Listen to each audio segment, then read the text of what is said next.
Proverbs chapter 19, verse 23, the fear of the Lord leads to life, then one rests content and touched by trouble. Sabi po sa Tagalog, Kawikaan chapter 19, verse 23, ang paggalang at pagsunod kay Yahweh ay nagbibigay ng buhay. Ang gumawa nito ay makakaranas ng kapayapaan at ligtas sa kapahamakan. Di ba napakaganda po sa Tagalog? Ulitin ko po, sabi po sa Tagalog, ang paggalang at pagsunod kay Yahweh, sabi po dyan, ang paggalang at pagsunod kay Yahweh ay nagbibigay ng buhay. Ganun po pala yung pag tayo ay marunong sumunod sa Diyos, marunong gumalang sa Diyos, ibig sabihin nagbibigay ng buhay sa atin. Amen? Kaya sabi ko, ang gumawa nito ay makakaranas ng kapayapaan at ligtas sa kapahamakan. So kapag ikaw pala at tayo pala lahat ay sumunod at gumalang sa ating Panginoong Jesucristo, ibig sabihin lang makakaranas tayo ng bagay na nakaligtas ang pagdating sa kapahamakan. So napakaganda ng salita ng ating Panginoong Jesus. Sabi nga po, di ba? The fear of the Lord manifests himself in an attitude that takes him seriously. So, kapag po pala sinabing takot, pag sinabi po pala may takot sa Panginoon, ito po ay maliwanag na nagpapakita o pinapakita na yung isang tao na nagpapakita o yung attitude na yung ginagawa niya sa Diyos, na siya ay sumusunod at siya ay talagang nagpapakumbaba sa Panginoon. Ibig sabihin pala, nagpapakita tayo ng attitude sa harapan ng Diyos na hindi yung attitude na hindi yung attitude pagdating sa atin. Kumbaga, ano yung maganda sa Tagalog? Kumbaga, nagpapakita tayo ng talagang seryoso tayo pagdating sa harapan ng ating Panginoong Jesus. Kasi kailangan po pala, kapag dumating pala sa iyo yung pagkatakot sa Diyos, hindi yung pagkatakot na natakot ka, na kumbaga parang takot ka na mawalay sa Lord, tapos yung parang sa buhay mo na parang takot ka, pero dumating yung paggalang, yung daming paggalang natin sa Panginoon. So, doon mo makikita na doon pala seryoso ang isang naglilingkod sa Panginoong Jesus. Kaya ngayon ang ating mga magatan ng ating pag-aaralan, seriousness. Yan. Sabihin sa katabi mo, seriousness. Seriousness. Sabihin mo ulit, seriousness. Seriousness. Ngayon po kasi, marami po sa mga tao, sa panahon po natin ngayon, o marami sa atin ngayon, na kapag pinag-uusapan ang salita ng ating Diyos, hindi na nila siniseryoso. Meron po ba kayong gano'n na nakita? Na kapag pinag-uusapan ang salita ng ating Panginoong Jesus, hindi na siniseryoso. Tama po ba? Di ba po? Hindi na po siniseryoso. Kumbaga, hindi na nila siniseryoso ang ating Panginoong Jesus, lalo na tayong mga Pilipino. Kasi na-search ko lang po. Tanggap niyo po ba yun? Na-search ko lang po. Sabi nila, ang mga Pilipino daw po, pero sabi ko, ang Pilipino nga ang magaling sumambay. Diba? Pero sabi po ng iba, pero hindi ko po tanggap yun kasi tayo po ay Pilipino, dapat mas the best ang paggalang natin sa ating mas the best yung siniseryoso natin, yung salita ng ating Panginoon. So sabi po nila, ang Pilipino daw po, ito daw po yung talagang seryoso. Seryoso pagdating sa paglingkod at higit daw po lahat, ang isang Pilipino, ito daw po, tayo daw po yung pinakamasayahing tao. Tama po ba? Tignan mo ngayon katabi mo kung siya yung pinakamasayahing tao. Tignan mo kung may smile siya sa kanyang labi. Sabi po kasi nila, ang tayo daw po mga Pilipino, yung pinakamasayahing tao. Amen? Amen po? Ano po ba yung masaya lang?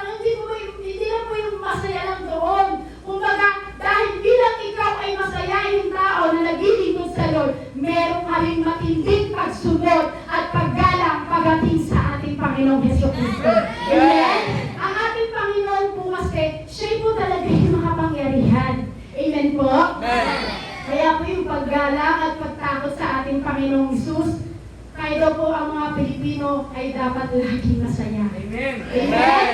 Sabi po dyan, laging masaya. Kung makikita niyo po yung mga picture, next picture, kita niyo po, di ba, halos lahat ng tao po na mahilig sa kasiyahan, sa happenings, Yan, sino po dito yung mga galing sa party? Yan, di ba? Kumbaga, likas daw sa ating mga Pilipino na masayahin talaga. Amen? So, di ba, gusto natin, di ba, pagkakailan po kasi, di ba, halos lahat kapag ka may kasiyahan, halos ang naririnig mo hindi lang tawa, grabing halakhak pa. Amen? Sino yung malakas humalakhak? Yung the best talagang humalakhak. So, ibig sabihin yan, nararamdaman niya yung pagsunod at paggalang niya pagdating sa ating Panginoong Jesucristo. Tama po ba?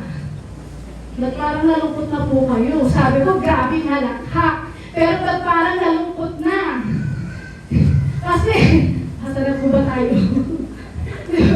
Yan, yung grabing paghalakak po. So, tayo po ay mahilig sa kasiyahan. So, di ba, kung makikita nga po natin sa FB, sino po dito yung mahilig mag-Facebook? Halos lahat po ng tao po, di ba? Di ba, sabi nila, ang Pilipino ay mahilig sa kasiyahan. Minsan, nagbukas po ako sa Facebook, nakita ko po sa Facebook, nasusunod na yung bahay na, nagpapaselfie pa siya. Di ba, pagpuno ng galak-galakan sa buhay. Tapos pagbukas ko ulit ng Facebook, baha-baha na sa lugar, ginawa niya, nag-swimming pa siya. Di ba, so, likas daw sa ating mga Pilipino na talagang puno-puno ng kagalakan. Ano po ibig sabihin yun? Ginagawa po natin comedy ang ating buhay. Hindi po tayo nagsiseryoso. Amen? So, di ba minsan po, hindi tayo nagsiseryoso sa buhay? Sino po dito yung hindi minsan nagsiseryoso sa buhay? Ay lahat seryoso. So, ganyan po minsan yung karakter ng Pilipino. Tama po? O karakter ng isang tayong Pilipino na talagang masayahin. Pero kapag usapan Diyos, eto na po. Kapag usapan Diyos po, dapat seryosohin din po natin. Tama po? Amen. Tama po? Amen. Diba tayo pong Pilipino ay mahilig sa kasiyahan. Pero dapat pagdating sa salita ng Diyos, pagdating sa paglilingkod sa Diyos, dapat siniseryoso natin yun. Amen. Likas tayong likas tayong may kaligayahan, likas tayong nagagalak, likas sa ating mga Pilipino na mahilig sa kasiyahan. So dapat tayo pagdating sa salita ng Diyos, siniseryoso natin yan. Amen? Amen? So meron nga po dito, isang actor, na-search ko lang po ito, isang actor, siya po yung tinatawag na si Heath Ledger Joker. Kung nakikita niyo po yan po si Heath Ledger Joker, siya po yung pinakamagaling na actor at siya po yung gumanap dun sa Why So Serious. Yan. Siya po yung gumanap na Joker. Siya po yung nagsasabi, why so serious? Doon po siya nakilala. So ito po, si Heath Ledger Joker, na gumanap na Joker, so siya po yung gumanap na Joker, tapos talagang nagpapasaya siya yung nakilala sa Why So Serious, sabi niya, why so serious? Yun yung tinatanong niya lagi doon sa mga nakakausap niya. So itong January 22, 2010, siya po ay nagpakamatay. Siya pa yung nagpakamatay, itong si Heath Ledger Joker, sabi po niya kasi, why so serious? Yung po yung lagi niyang sinasabi, yung po yung lagi niyang binabanggit. So gusto niya po kasi lagyan lahat ng tahi yung bibig ng tao. Kaya parang, yung sinasabi niyo, why so serious? Kumbaga, hindi ito yung seryoso na ang gusto ay laging masaya o yung lahat ay gusto niya, gino-joke niya lang. Kaya sinasabi niya sa tao, why so serious? So alam niyo po, ito pong gumanap na ito na Joker, si Heath Ledger po, ito pong si Heath Ledger ay dati po pala siyang nakakakilala sa Panginoon. Dati na rin po siyang nakakapakinig ng salita ng Diyos. Dati na rin po siya na nakakapagpuri pagdating sa Panginoon. Kaya lang po, dahil sa laging tanong niya, why so serious? Yung lagi yung binabanggit na kanyang labi. Ito po yung dumating na sineryoso niya yung problema niya sa buhay. At na-research ko po doon na dati po pala ay nakakapakinig na siya na salita ng ating Francis. Kaya lang, doon niya parang hindi na seryoso sineryoso yung paglilingkod sa Lord. So, sineryoso niya sa matinding problema. Kung bakit ito nagpakamatay si Heath Ledger Joker po. So, dati din po siya na nakaka-attend, dati po siya parang search lang po sa pagkaroon. No? So, basta parang kung ano yung ginagawa natin, ginagawa rin po niya, pero dumating po sa punto po kasi ng buhay niya na yung seriousness niya, yung seriousness niya na instinct sa Diyos, napunta po daw sa seryosong problema niya sa buhay. Kung bakit po siya nagpakamatay. So, kailangan pala, pag tayo po ay nagiging seryoso, kailangan seryoso sa paglilingkod. Pero yung problema, dapat hindi mo masyadong siniseryoso yan. Kasi merong Diyos na nagbibigay sa atin ng pagtulong, nagbibigay sa atin ng kagalakan sa ating buhay. Kaya, huwag mo laging po problemahin ang problema. Problema na yan eh. Amen. Amen? Sino mo problema, layas. Amen?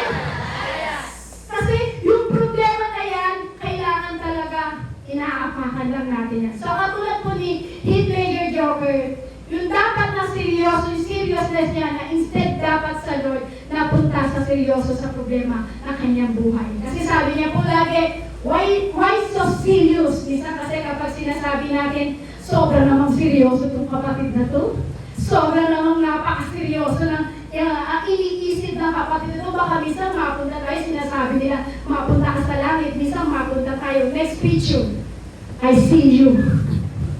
Na sobrang serious daw po. Pero alam niyo, masyado po na sinasabi niya, pag seryoso, baka masyado kang mapunta naman yan sa langit. Baka mapunta ka sa ICU. Pero alam niyo po, minsan, nakakalungkot po kapag pinag-uusapan po ang tungkol sa Diyos. Minsan nakikita, active sa prayer, seryoso sa gawain, pero kapag di tayo seryoso, gaano man kailangan natin maging serious pagdating sa Panginoon. Sa alam niyo po, sa buhay po natin marami tayong siniseryoso. Pero pagdating sa salita ng Diyos, pagdating sa paglilingkod sa Diyos, hindi natin siniseryoso. Ginagawa lang nating laro-laro, ginagawa lang natin patumpik-tumpik, ginagawa lang natin pa-joke-joke lang ang paglilingkod sa Lord. Pero alam niyo po, ang isang nakakakilala sa Panginoon at seryoso siya, dapat tayo ay lubos na talagang nagsiseryoso sa paglilingkod sa ating Panginoong Jesucristo. Amen? Amen. Sabi po dyan, taking seriously. Kaya sabihin mo sa katabi mo, taking God seriously. Taking God seriously. Ulitin mo sa katabi mo. Taking God seriously. Kasi alam niyo po, kapag nakikinig po ako ng ibang usapan, yan yung marites. Kapag po ay nakikinig ng ibang usapan, sa totoo lang po talaga, iba yung siniseryoso nila eh. Di ba? Iba yung sabi ko dito, the way we use word is one of the clearest indication of our spiritual condition and our seriousness about God. Kasi minsan, pag narinig natin yung pinag-uusapan ng iba, makikita mo, walang kaseryosohan. Parang lahat biro, parang lahat laro. Kung paano natin ginagamit yung salita ng Diyos, dapat kung paano tayo nakikipag-usap sa iba, dapat isang malinaw na indikasyon na dapat tayo ay nakikitaan ng seryoso sa harapan ng ating Panginoong Jesucristo. Minsan kasi tayo mga kapatid, minsan po kasi hindi natin nababantayan yung ating bibig. Sino po dito yung laging nababantayan yung kanyang bibig? Wala po. Yung, di ba minsan po kasi, minsan tayo po kasi, hindi natin nababantayan yung ating bibig at minsan, sinasabi natin na ginagawa ko kasi nakatawa ko. So, minsan hindi natin nababantayan yung bibig po natin. So, tuloy, yung ginagawa natin sa mga bagay na hindi natin nababantayan ang ating bibig, kaya tuloy yung mga ginagawa natin, nagiging katatawanan na bagay. Tama po? Amen. Alam niyo po, may babala po ang Biblia sa mga bagay na yan. Sabi ko sa John chapter 1, verse 26, kung inaakala ninyo man na siya'y religyoso, ngunit hindi naman siya marunong magpigil ng dila, dinadaya lamang niya ang kanyang sarili, walang kapuluhan ang kanyang pagiging religyoso. Sino po dito yung mga madadaldal? Hindi mapigilan yung dila. Yung mga madadaldal sa klase, yung umaga pa lang, madaldal na sa kapitbahay. Yan, sino po din. So, sabi ko yan, kung inaakala din naman na siya religyoso, ngunit hindi naman marunong magpigil ng dila, dinadaya niya lang ang kanyang sarili. Di ba maraming tao po kasi ngayon, o marami po sa buhay po natin ngayon, o maraming tao na talagang religyoso sila. Sino po din nakakilala na ang kapitbahay niya sobrang religyoso? Ay, wala po kayong kapitbahay? Wala po ba kayong kakilalang kapitbahay niyo na sobrang talagang religious? Yan, religious po siya. Na, kumbaga, pagdating sa simbahan, makikita mo, pagdating sa simbahan, luluhod na yan. Mula sa pintuan pa lang, luluhod na yan papunta sa altar. Tama po? Di ba napaka-religyoso niya? So, talaga namang ilan lang po yun talaga na meron sa ating mga Pilipino, meron sa ating mga simbahan, na mula pa lang pintuan, luluhod na sila, at luluhod sila palakad papunta sa altar. Pero alam niyo po, sa church natin, kung titignan mo, religious talaga sila. Tingnan mo yung katabi mo kung religious talaga. Diba? Kung titignan mo yung katabi mo, kung dito sa church natin, kung titignan mo, sobrang religious. Talagang sobrang magtaas ng kamay. Kung titignan mo, luluhod pa yan sa harapan, iiyak yan sa harapan, dadapayan sa harapan. So, napaka-religious, napaka-seryoso pagdating sa bagay na ginawa niya. Bigla minsan, tutulong pa yung luha niyan. Pag napunta sa harapan, pag lumuhod sa harapan, umiyak sa harapan, tumaba sa harapan, walang pakialam kahit tumulo yung uhog niya. Kasi di ba makikita mo, akala mo, napaka-seryoso. Pero alam niyo po, kapag nag-iisa na, kapag nasa pulong na, grabe mag-joke. Nawala yung pagiging religyoso niya. Sino po dito meron ganun? Di ba? Grabe magtaas ng kamay, grabe magpuri, grabe umiyak, dumaba, tumutulong pa yung sipon. Pero pagdating na pagkatapos na ng gawain, nagpulong-pulong na silang magkakasama, nawala na yung pagiging religyoso, naging joker na. Minsan hindi natin siniseryoso. Amen? Amen. Kaya alam niyo po sa mga kapatiran, na makikita natin na minsan di seryoso, minsan di nila sinusunod ang Diyos, minsan sinasabi na nga na, bawal yung ganito, pero ginagawa pang joke. Sino po dito yun? Sino po yung parang binabawalan ka na pero ginagawa mo pang kakatawanan? So alam niyo po, sa buhay po natin pagdating sa Panginoon, sabihin mo sa katabi mo, pagdating sa Diyos, seryosohin mo. Seryosohin mo. Pagdating sa Diyos, seryosohin mo naman. Seryosohin mo naman. Kasi kung sinasabi mong religious ka, pero ang lumalabas naman sa iyong bibig ay puro panglalait sa kapwa, uy. Pagmumura, uy. Minsan po, may taong minsan pa nga po, minsan, narinig ko lang sa kapitbahay namin, kaya naingay. Kapag gano'n, no? Minsan, pag-using pa lang sa umaga, ang almusal ay mura. Di ba po, minsan hindi natin siniseryoso. So, alam niyo po, kailangan sa buhay ng paglilingkod po natin, dapat maging seryoso tayo. Kung ikaw ay seryoso sa paglilingkod, dapat nababantayan natin ang bibig. Dapat hindi lumalabas sa ating bibig ng paglalait mo sa kapwa mo, inaalmusal ng anak mo ay pagmumura. Kumbaga, maraming almusal, mura. So, alam niyo po, dapat po, maging tayo po, ay dapat naglilingkod ng seryoso sa Panginoon. Sabi nga po nila, kaya pagdating daw po tuloy sa palengke, nagmumura. Ang mahal naman yan, dapat mura lang. Narinig ko po sa palengke yun, sabi nga nun, nagmumura. Ang mahal niya, dapat mura lang. Uy, hindi nila nag-hits. Sige, tuloy na po tayo.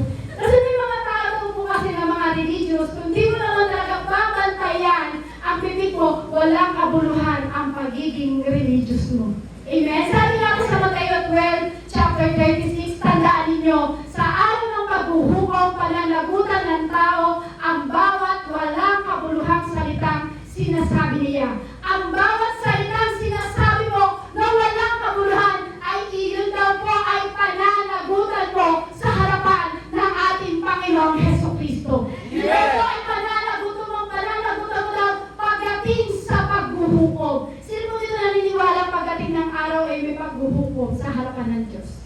Lahat po tayo, kaya nga po tayo nag-church po, di ba? Kaya sabihin mo sa katabi mo, maging seryoso ka.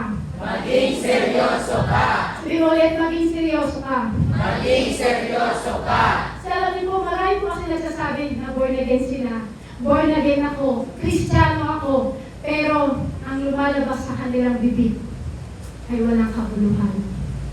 Kaya kailangan sabihin sa katabi mo, maging seryoso ka. Maging seryoso ka.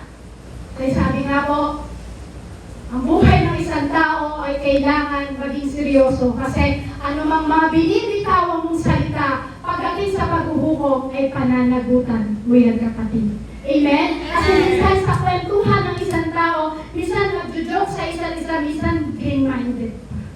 Minsan green pa yung pagjo-joke. So, bantayan natin ang ating bibig. Kaya sabihin mo sa katabi mo, hindi tayo. Hindi tayo. Yan. Yan. Pero hindi tayo yan. Hindi tayo yan. Pag na-joke ka, hindi yung green. Hindi yung green joke. Amen? Amen? Pero wala, marami po kasi sa tao hindi seryoso. Dahil sa katabi mo, seryoso ka ba? Seryoso ka ba? Kasi kailangan natin maging serious. Sabi nga po, sabi po doon, God means business.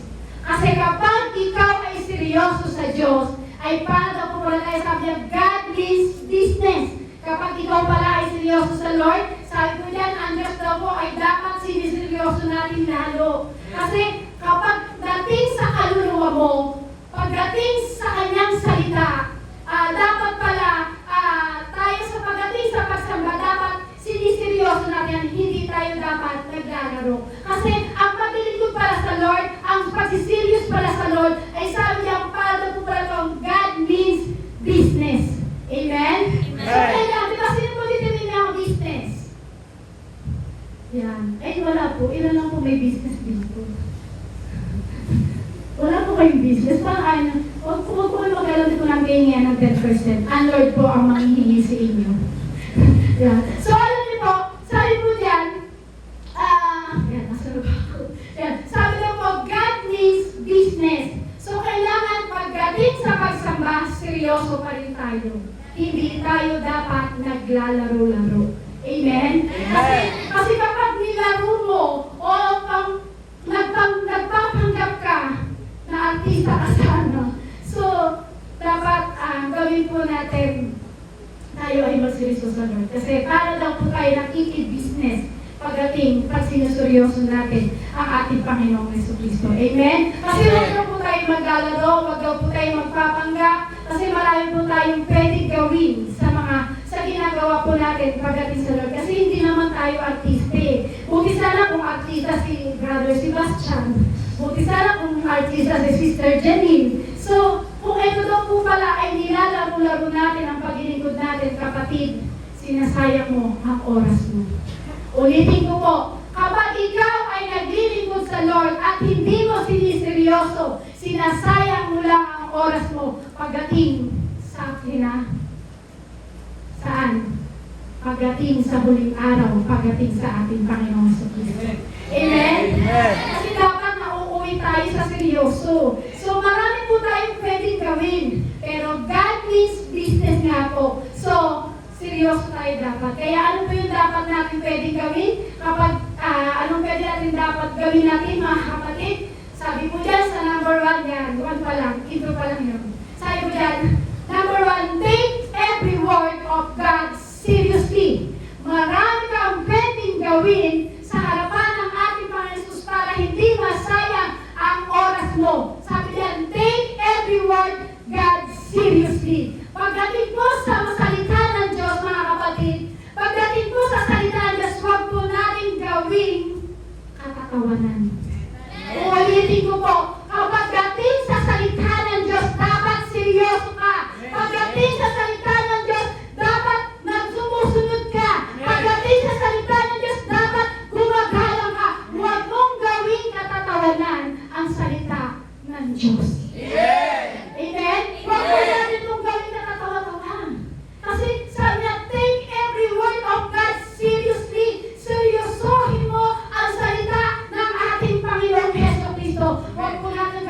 biro. Amen? Huwag po natin gawing laro-laro lang. Kasi kailangan take every word of God seriously. Anumang mga salita ng Diyos na naririnig mo, anumang salita ng Diyos na nababasa natin sa Biblia, seryosohin mo yun, kapatid. Huwag mo gawing laro-laro. Huwag mo gawing biro-biro lang. Kasi sabi nga, kapag tayo po ay nagseryoso sa salita ng ating Panginoong Hesus, sabi nga po, di ba, ilalayo tayo sa kapahamakan at tayo ay magkakaroon ng kaligtasan. Amen? Amen. Amen po? Amen. Sabi nga po, di ba? Kapag ikaw daw po pala ay marunong gumalang, kapag ikaw daw pala ay salita ng Diyos, mga kapatid, nilirespeto natin, siniseryoso natin, so, kailangan po pala ang salita ng Diyos ay seryosohin po talaga. Amen po? Amen. Kasi ganito po yan, sino po dito yung mahilig magsangyo? Yan. Ay, ayaw nila sa... wag na lang sangyo. Sino po mahilig mag-buffet? Eh, wala rin po. Kumakain po ba kayo? Yan. Sige, wag na lang buffet. Sino po dito mahilig sa eat all you can? Diba? Gusto niyo pala taga-eat all you can. Next picture. Yan. Sarap ng pagkain. Nagugutom na po kayo? Nagugutom na po kayo? So, di ba po, pagdating sa buffet, pagdating sa eat all you can, pagdating sa sangyup, di ba lahat iniikot mo? Tama po? Maging ang tinapay, hindi mo pinapalagpas, kapatid, kasi sabihin mo, sulitin natin yung bayad. Ay, inibig. Talagang sinunod talaga. Di ba tayo mga Pilipino mahilig sa eat all you can? Lahat iniikot mo, munti mong maliit na patatas, kinukuha mo yan. Amen? Yung munti mo yung, yung mushroom na sobrang nipis, hindi mo talaga palalagpasin yan eh. Tama po? So mahilig tayo mga Pilipino, tayo po mga tao, ay mahilig sa buffet. Mahilig sa samgyup, mahilig sa eat all you can. So lahat, iniikot ko natin yan, lahat ng nakalatagod. Wala kang palalagpasin kahit isa. Mag-isabi ko nga po, maging tinapay, pandisan na lang, hindi mo palalagpasin yan. Pero alam niyo po, ito po ang masakit. Pero kapag ang words of God, take it or leave it, yung attitude po natin sa harapan ng Diyos, hindi natin ginugusto ang salita ng Diyos. Pero tayong Pilipino, mahilig kumain. Yung buffet na yan, iikutin mo lahat para makuha mo. Pero pagdating sa words of God, take it or leave it, may attitude po tayo. Tama po?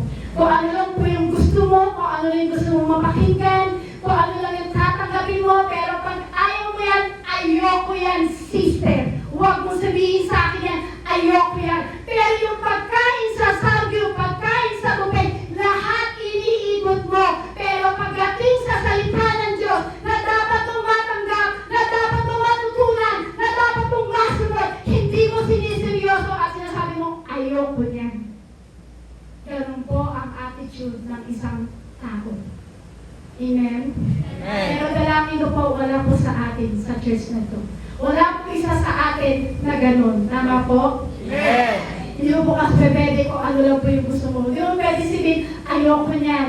Hindi mo ako mapipilit dyan.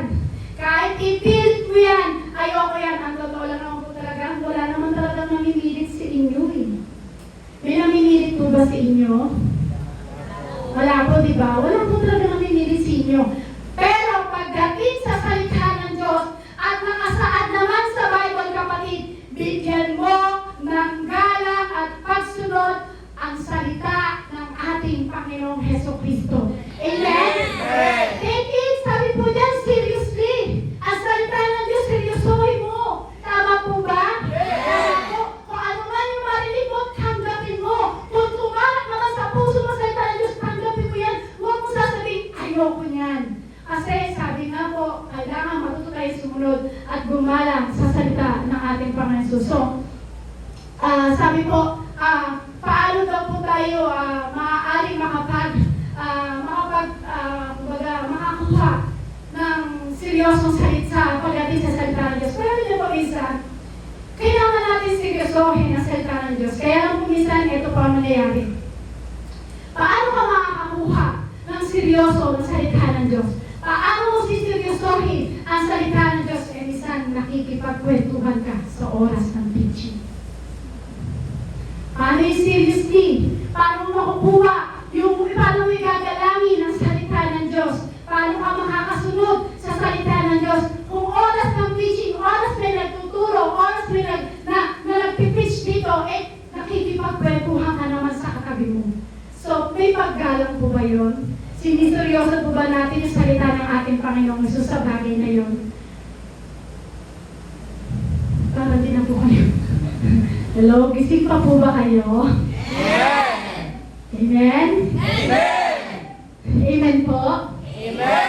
Kaya dapat para mo kami huwag kang makikipagkwentuhan. Kung maaari, para maging seryoso ka sa salita ng Diyos, huwag talagang mabigay mo yung grabing paggalang sa salita ng Diyos, mabigay mo yung grabing pagsunod sa salita ng Diyos, maging sa gawain, huwag mong tutulugan. Amen! Amen? Tulungin na kami mo kung natutulog. Kung maaari kapatid, kapag seryoso ka sa salita ng Diyos, huwag na huwag mong tutulugan ang salita ng ating Panginoong Jesucristo. Amen? Amen po, kasi kailangan pakinggan mo yung salita ng Diyos eh. Amen?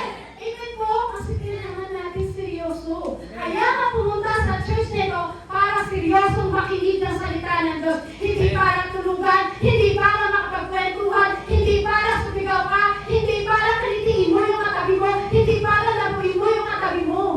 Pumunta ka dito, nag-church ka, hindi kami ang pinuntahan mo. Ang pinuntahan mo dito, walang iba, kundi ang ating Panginoon sa Kristo. Ang pinagpilipuan mo, na kailangan seryosohin mo. Amen? Seryosohin natin, huwag tayong matulog. Tingnan mo, sabihin sa katabi, huwag kang matulog. Hindi mo pakinggan mo ang salita ng Diyos. Pakinggan mo ang salita ng Tingnan mo Diyos. yung mata ng katabi mo kung nagtitwinkle-twinkle. Nagtitwinkle-twinkle po ba? Ano po? Para tahimik. Amen, totoo naman po yun, di ba? Bakit po tayo pumunta dito? Para saan po? Makipagkwentuhan? Matulog? Doon na lang sa bahay na matulog. Amen? Yan. So, kailangan pagdating sa Lord, take it seriously.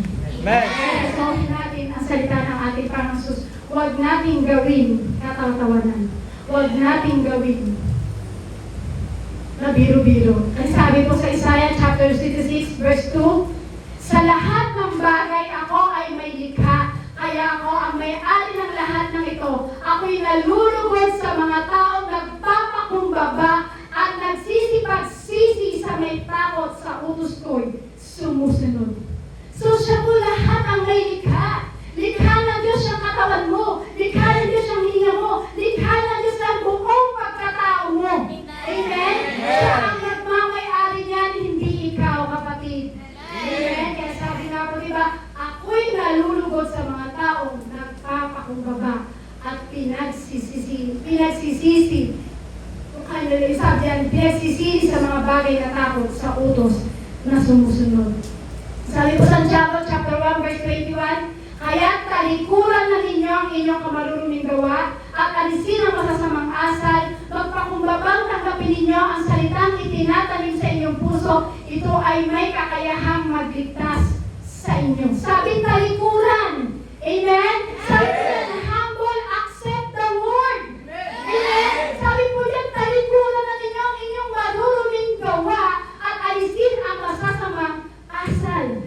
Sabi nyo dyan, humble, accept the word. Dapat po pala, nagpapakumbaba tayo at tinatanggap natin ang salita ng Diyos. Amen? So, sapagkat sabi po dito, sapagkat ito dahil po ay makapangyarihan na nakapagliligtas sa iyong kaluluwa. Sabi po dyan, di ba, talikuran na ninyo ang inyong marunong gawa at alisin ang masamang asal, magpakumbabang tanggapin ninyo ang salita, itanim sa inyong puso itong may kakayahang magligtas sa inyo. Ikaw ba ay kaya mong iligtas ang katabi mo? Ikaw ba kaya mong iligtas yung anak mo? Yung asawa mo, yung nanay mo, yung lola mo, yung ingkang mo, yung ingkong mo? Hindi po. Amen? Walang ibang makakapag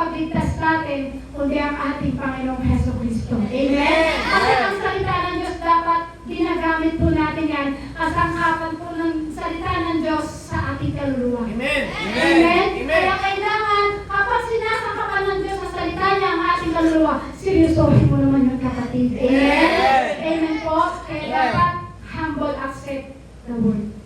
Sabi mo, humble lang.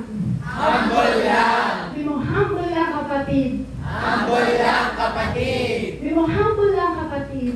Humble lang, kapatid. Tinablan po ba? Hindi po kasi tayo maliligtas ng relihiyon, mga kapatid, at hindi tayo inaalok ng religious o religion. Ang inaalok sa atin ay relasyon. Amen. Amen. Hindi tayo maliligtas ng relihiyon lang. Hindi tayo inaalok ng mga bagay na religion lang. Ang inaalok sa atin ng ating Panginoong Jesucristo ngayon sa umagang ito, relasyon. Matinding relasyon. Seryoso relasyon. Pagdating sa ating Panginoong Jesus. Amen? Sapagkat sabi niya, next teacher, respect the word and His messenger. Irespeto mo. Amen? Irespeto mo ang salita ng Diyos. Kahit sino ang tumayo dito, kapag pinangangaral ang salita ng Diyos, respetuhin mo yun, kapatid. Kasi ang salita ng Diyos ang makapagliligtas sa kaluluwa mo. Amen? Kaya kahit sino tumayo dito, sino ang mag-preach dito, hindi ko po sinasabi na dahil ako po'y tumayo. Totoo po yun, katuruan po yun sa Biblia.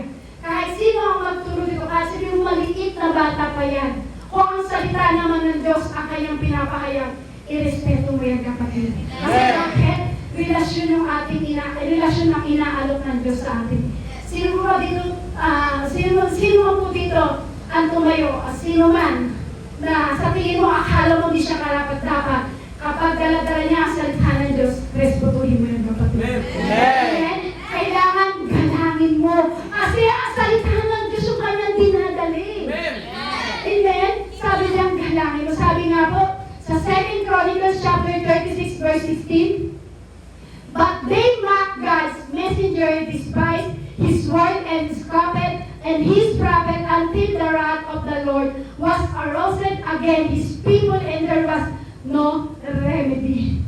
Pati pala ang salita ng Diyos kapag pinagtatawanan pala nila, kapag ang salita ng Diyos ay pinagtatawanan pala natin, sabi niya po yan, dinidespise, sabi yan, dinidespise nila yung propeta, yung nagsasalita.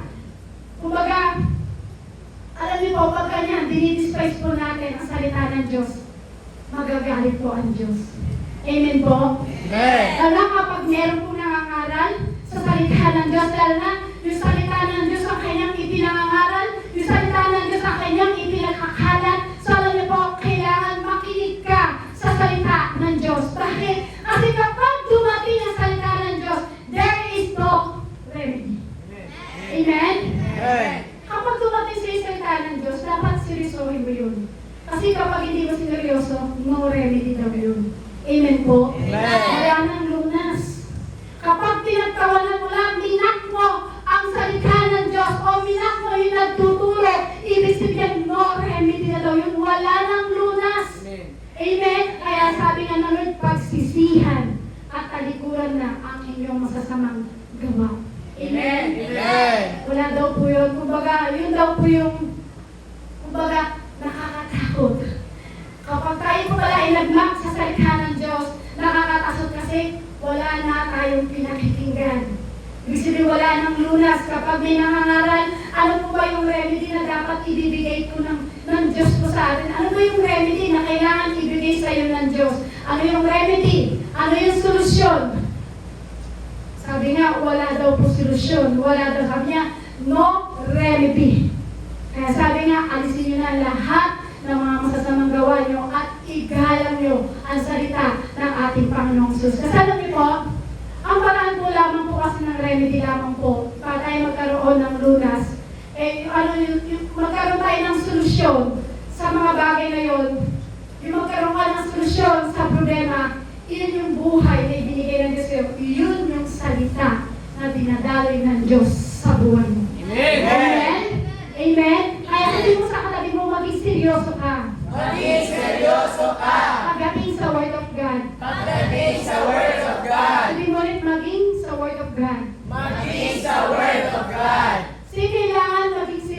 seryoso. Amen? Amen. Kaya alam ko lang siniseryoso. Kapag may nanonood ng teleserye, seryoso, umiiyak pa siya with nothing, talaga may hawak pang panyo, pupunas-punas siya. Siniseryoso niya yung teleserye, pinapanood niya. Pero pagdating sa Word of God, dapat doon ka seryoso. Mas doon ka umiiyak, lumulukot, sumasamba sa harapan ng ating Panginoon sa Kristo. Dito sa teleserye, sino po hindi nanonood ng teleserye? Yung pag may inapi, may inaway, naiiyak ka, naaawa ka. Pero yun po, pagdating sa Lord, dapat sinseryoso po natin yan. Amen po? Amen. Kailangan seryoso. Kailangan seryosohin mo yung nagsasalita dito. Kasi minsan, bakit po? Minsan nakakikita ko po si Pastor. Napapatindi yung litid niya, kakasigaw. Napapatindi yung litid ni Pastor sa kasisigaw para lang maghatid ng salita ng ating Panginoong Jesus. Pero alam niyo po, pero parang wala lang. Wala lang sa inyo. Pero po ba? Wala lang sa atin. So, alam mo yung napapatindi yung litid ng Pastor. Pero alam niyo po, pag nakikita niyo pong gano'n, napapatid na yung litid ng pastor na nagpipreach, napapatid na yung litid na nagsasalita sa harapan to. I-serious mo naman, kapatid. Maging seryoso ka naman. Amen? Amen. Amen po. Maging seryoso ka kasi alam niyo po, kailangan maging serious tayo pagdating sa Satanas. Malapit na kung dumating ang ating Panginoong Jesus. Amen? Amen. Alam niyo po, diyan po galit ang Diyos kapag hindi po natin siniseryoso ang salita niya at minamakpa natin yung ginagamit niyang lingkod sa kanyang harapan. Amen? Kaya kapatid, take it seriously. Amen? Amen. Amen? Kasi alam niyo po, ang trabaho po ni Satan sa buhay ng isang tao, ang trabaho ni Satan sa buhay po natin, mula kay Eva at Adan, mandaraya ang Diablo. Kaya kapatid, huwag mong gagawing laro-laro ang salita ng Diyos. Seryosohin mo yan. Amen? Amen? Kasi simula pa lang, si Satan, siya na po yung mandaraya. Mula kay Eva at kay Adan, mandaraya na siya. Sinabi niya po kay Eva, kapag kinain mo ang bungang pinagbabawal, hindi ka mamamatay, hindi ka mapubuwan. Diba sinabi po yun ni Satan? So, binaliktad agad ni Satan yung salita ng Diyos. Kumbaga, yun ang trabaho ni Satan. Baliktarin ang tungkol kay Jesus. Kaya kailangan, kapatid, seryosohin mo ang salita ng Diyos kasi yan ang trabaho ni Satan. Babaliktarin niya ang salita ng ating Panginoong Jesucristo. Sino po dito yung nagdadaw? Ang salita ng Diyos. Yung sinasabi na, hindi naman totoo yan, sister, sinasabi mo. Hindi totoo yan, sinasabi mo, sister, yung salita ng Diyos. Hindi totoo yan. Kasi kung totoo yan, bakit ko naranasan to? Bakit mo itatanong yun, ano ba ang ginawa mo? Naging seryoso ka ba? O ginawa mo lang joke-joke lang? Naglaro-laro ka lang? Nagpatumpik-tumpik ka lang? So alam niyo po, yun ang trabaho ni Satan. Balik ka rin ang salita ng ating Panginoong Kristo. Alam niyo po? Kailangan serious tayo pagdating sa ating Panginoong Kristo. Take God seriously.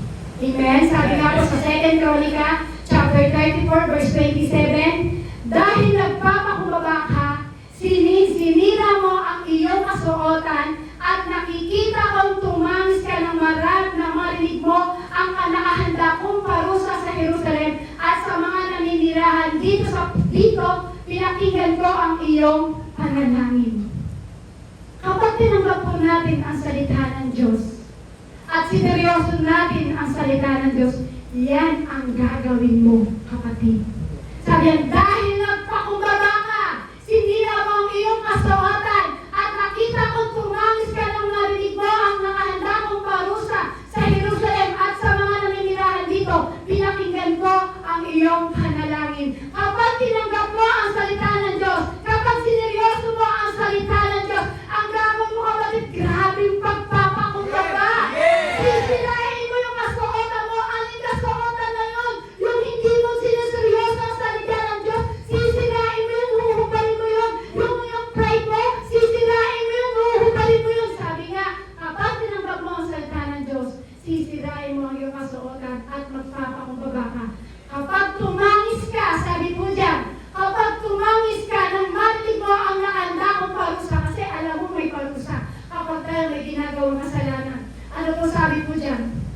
Kapag tumangis ka, at nagpakumbaba ka, at hinubad mo ang lahat ng kasuotan mo sa iyong pamumuhay, ang sabi ko dyan, pakikinggan ko ang iyong panalangin. Yung pala yung sister, pakikinggan tayo ng Lord kapag sineryoso natin yung kanyang salita. Kaya kapatid, sabihin mo sa atin, makinig ka sa salita ng Diyos. Makinig ka sa salita ng Diyos.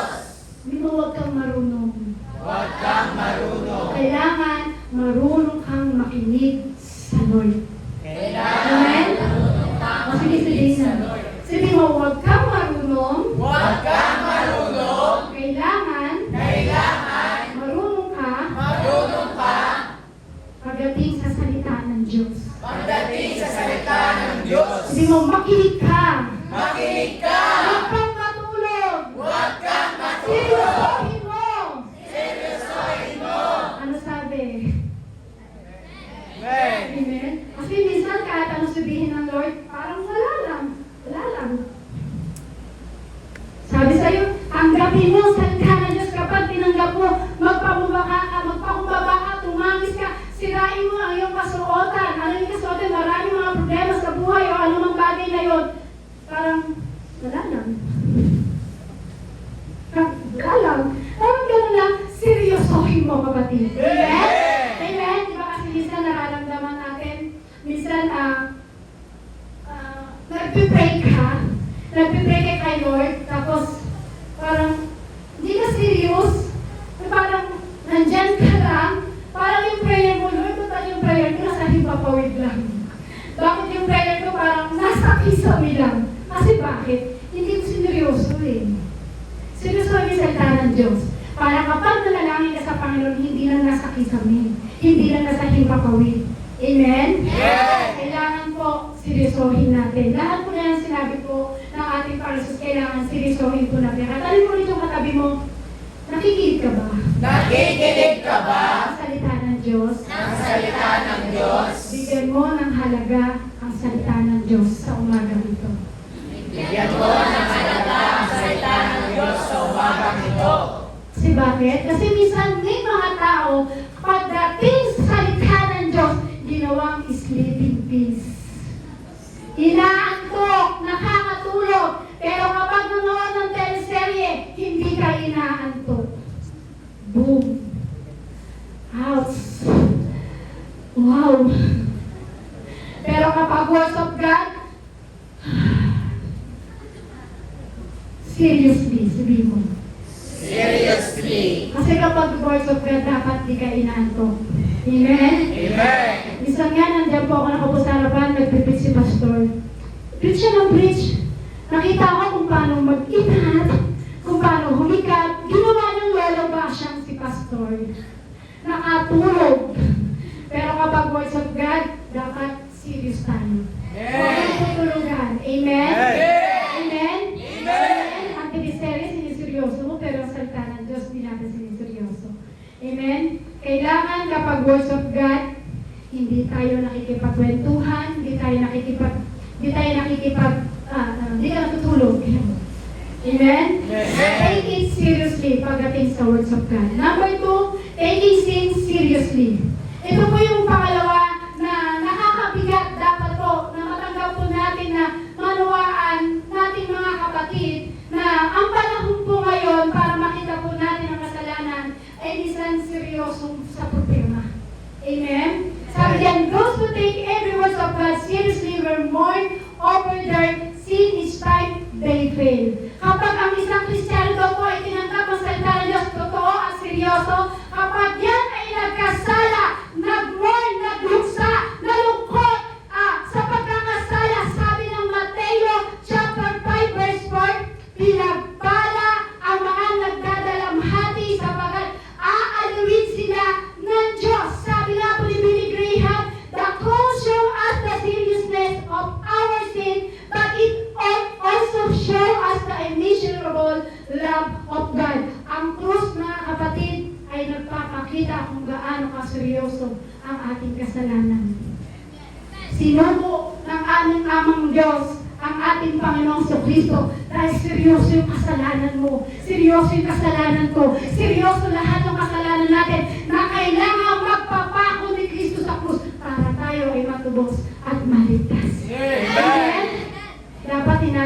natin lahat yun. Bakit kailangan natin seryosohin yung mga bagay na pagdating sa Lord? Kasi may mga kasalanan tayo na ang Diyos ang makakapagbigay sa atin ng kaligtasan. Sabi nga diyan, sin is more to be feared than suffering.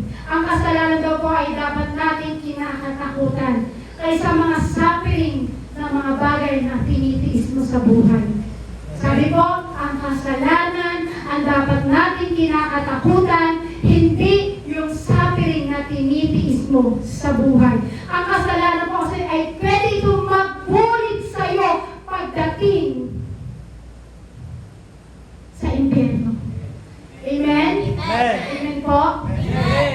Sabi nga po dito sa next picture, sabi yan, Sapphira at Ananias. Ito po si Sapphira at Ananias, dumating po yung time sa buhay po nila na dumating po sa church nila, nagkaroon ng unity, nagkaroon po sila sa church nila na kailangan ibenta nila ang lahat ng kanilang ari-arian at ang pinagbilhan ng kanilang ari-arian ay ibibigay nila ito sa pangangailangan ng church. So dumating po yung time na ito po si Ananias lumapit kay Pedro at sinabi niya, ito na po ang aming pinagbentahan ng lupa. At ito'y sabi po sa kanya ni Pedro, ito lang ba talaga yung pinagbentahan nyo sa ari-arian? Sabi niya, opo, yan lang po. Pero dumating bigla sa revelation ni Peter, ito talaga yung, dumating po sa revelation ni Peter, kaya tinanong niya si Ananias, ito ba talaga, ito lamang ang yung pinagbentahan? Hanggang sa, ito po'y nabuwal, namatay si Ananias, at dumating naman itong kanyang asawa. Tinanong ulit ni Peter, ito lang po ba ang yung pinagbentahan? Sabi niya, opo. Pero alam niyo po, sabi ni Peter, bakit niyo dinadaya ang Diyos? So, yung kasalanan, naging seryoso. Amen? Ang sabi po ni Ananias, opo. Sabi ni Zarias, opo, lahat po iyan. Ang sabi po ni Pedro, paano mo nagawa na magkasala at magsinungaling sa banal na Espiritu? Agad-agad natumba si Ananias at namatay. Dumarating din po itong kanyang asawa. Sabi po sa Acts chapter 5 verse 8 to 11, kinausap siya ni Pedro, sabihin mo sa akin ito nga ba lamang ang kinabuang halagang pinagbilhan ninyo ng inyong lupa? Opo, iyan lamang sagot ng babae. Kaya sinabi sa kanya ni Pedro, bakit nagkaisa kayong subukin ang Espiritu ng Panginoon? Hayaan ka darating pa lamang ng mga nagdidibig sa iyong asawa at ikaw naman ngayon ang isusunod nila. Noon din nabuwal si Sapphira sa paanan ni Pedro at namatay. Pagpasok ng mga binata, nakita nilang patay na siya, kaya inilibing siya sa tabi ng kanyang asawa. Nakadaman ng matinding takot ang buong iglesia at ang lahat ng nakabalita nito ay nataasal niya. Lahat ng nakabalita nito, nagkaroon po silang takot. Dumating po yung takot sa church, nabalitaan nila ito. Bakit po? Itong dalawang mag-asawa na ito ay nagkasala, binaliwala nila yung kasalanan, yung parang hindi po yung, dito yung sinasabi na ibigay mo ng buong buo yung ikapo mo. Hindi po yun yung sinasabi po niya, pero yung din po ang katuruan sa Biblia. Ano po ba, bakit po naging gano'n po si Ananias Sapphira? Sabi po niya, nagkaroon po sila ng lakas ng loob na dayain ang banal na Espiritu Santo. Sa totoo lang po, nakakalungkot. Marami po nagsasabi, Kristiyano daw sila, pero wala silang takot sa banal na Espiritu. Amen? Wala silang pakialam kung ano yung kanilang gawin, okay lang. Kung ano yung gusto nilang gawin, okay lang. Hindi sila takot na gumawa ng kasalanan. So, bakit tayo magkakaroon ng lakas ng loob na magkasala at magsinungaling sa banal na Espiritu? Sabi nga po dito, God was purifying His church. He wanted His people to take the sin seriously. He wanted to discourage shallow commitment. Dahil ang gusto ng Diyos, lahat po tayong church, madatat niyang may kabanalan. Ang gusto ng Diyos, ang church, lahat po tayo ay madatat ng may purifying church. Yan po yung gusto na tayo madatnan ng ating Paska. Kailangan commitment, shallow commitment pagdating sa Lord. Number 3, taking His chastening God seriously. Kapatid, huwag mo nang hintayin na paluin ka pa ng Diyos. Taking His chastening God seriously. Huwag mo nang hintayin na paluin ka pa ng Diyos. Sabi mo, huwag mo nang hintayin na paluin ka pa ng Diyos. Huwag mo nang hintayin na paluin Kasi kailangan serious tayo kasi ang palo ng Diyos ay seryoso. Hindi lang yan sin, hindi lang yan takot. Maging ang palo ng Diyos, kailangan mo seryosohin. Sabi nga po sa Kawikaan chapter 29 verse 15, disiplina at pangaral hatid ay karunungan, ngunit ang batang suwain sa magulang ay kahihiyan. Yung palo daw po ay nakapagbibigay sa karunungan, pero yung bata na hindi dinidisiplina ng kanyang ina o kanyang magulang, kahihiyan ng kanyang magulang. Kaya napakahalaga na tayo po ay dinidisiplina ng Diyos. Kasi ang disiplina ng Lord is a proof of love. Discipline is really a proof of love. Sabi sa Kawikaan, chapter 13, verse 20, mapagmahal na magulang, anak ay dinidisiplina, anak na di pinapalo, hindi mahal ng magulang. Ang mga magulang, kapag didisiplina mo yung anak mo, mahal mo yan. Pero kapag hindi mo pinapalo at hindi mo dinidisiplina yung anak mo, totoong hindi mo talaga mahal yan. Pero kapag mahal mo ang Diyos, talagang papaluin ka ng Diyos. Amen. Pakayag, chapter 3, verse 19, sinasaway ko at pinapalo ang lahat ng aking minamahal, kaya't maging masigasig ka, pagsisihan mo talikuran ang iyong kasalanan. Alam niyo po, dito po tayo magtatapos. Seryosohin po natin ang palo ng Lord. Meron po ako i-share sa inyo. Ako po dati, porque ako po'y asawa ng pastor, at ang akala ko dati, pag ako araw-araw ay nasa church, ay seryoso na ako. Akala ko okay, seryoso na yung ginagawa ko. Akala ko alam ko na ang salita ng Diyos. Akala ko alam ko na ang lahat. Hindi ako na seryoso sa ilang taon na paglilingkod ko. Na akala ko okay na. Kasi akala ko alam ko na lahat yung salita ng Diyos eh. Kasi akala ko pag ako'y naglilingkod at tumatayo at ang akala ko pag ako'y gumagawa at ako'y nakakapag-share ng words of God, akala ko okay na. So minsan dumating sa time na parang nilalaro-laro ko na lang ang paglilingkod. Dumating sa punto ng buhay ko, ang aking paglilingkod na parang ginujoke-joke ko na lang. Yung parang nilalaro-laro ko na lang, parang nagpapatumpik-tumpik na lang ako sa paglilingkod. Alam niyo po, dumating yung time sa aking buhay. Naranasan ko ang grabing palo ng Diyos sa buhay. Grabing palo. Grabing problema. Na talagang akala mo sa isang building, dinamolis. Akala mo talagang nilubog ka na. Na talagang parang namatayan ka. Na parang namatay ka na. Dumating sa punto ng buhay ko na pinalo ko ng Diyos kasi ang salita ng Diyos minsan di ko sineryoso. Minsan ang paglilingkod ko sa Diyos, ginawa kong laro. Dumating sa punto ng buhay ko, pinalo ko ng todo ng Diyos nang hindi ko nakayanan. O sabi ko sa Lord, Lord, salamat. Narito pa rin ako, Lord. Nakatayo. Dahil seryoso ka sa amin. Kami, Lord, hindi naging seryoso sa iyo. Lord, sabi ko, itong palo mo sa buhay ko, Lord, tatanggapin ko. Pero Lord, hindi mo matatanggap na ako ay iiwanan mo para hindi maglingkod sa iyo. Kaya kapatid, ini-encourage ko po kayo sa umagang ito. Seryosohin niyo na po ang paglilingkod niyo sa Lord. Seryosohin niyo na po ang pag-ibig niyo sa Panginoon. Seryosohin niyo na po ang pagtingin niyo po at pagkakilala sa Lord. Kasi kapag dumating ang palo ng Diyos sa buhay mo, hindi mo kakayanin, kapatid. Kung kaya mo ang palo ng magulang mo dito sa mundo, yes, kaya mo. Pero ang palo ng Diyos, hindi mo kakayanin at hindi mo magugustuhan. Amen? Sabi nga po dyan, the secret for taking God seriously is to fear Him. Kailangan po natin yan. Amen? Amen.